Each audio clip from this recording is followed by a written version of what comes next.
Ito mga ka-taste buds, magluluto naman tayo ng tahong. So ito mga ka-taste buds, yung mga ingredients na gamitin natin. Meron tayo itong luya, sibuyas, bawang, kamatis, at saka syempre sili.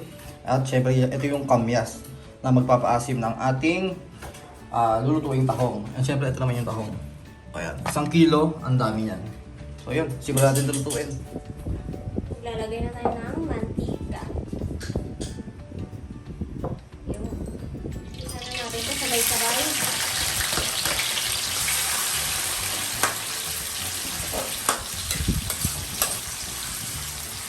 Ito yung kamatis. Yun.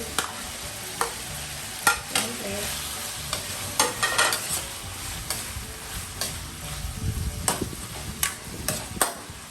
Palabas nyo muna yung aroma ng kamatis para mas makarap.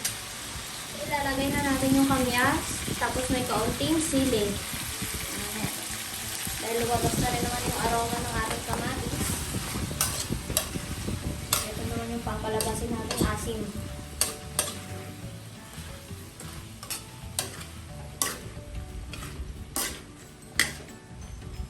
Ito ilalagay na natin yung tahong.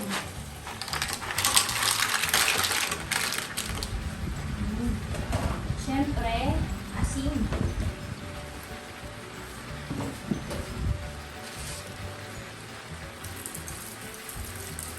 Ayan. Kaya yan. Halo-halo.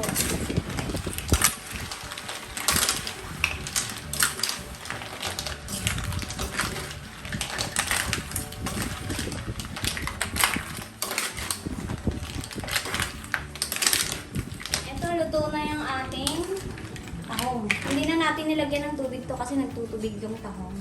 Kaya sabaw pa lang ulam.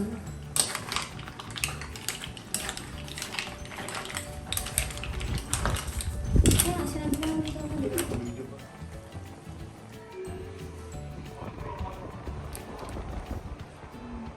Diba?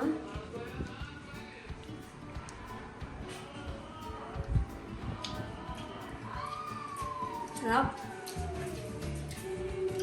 Ang sarap. Kaya magluto na kayo nito. Mura lang yung kilo ngayon ng tahong. Subscribe.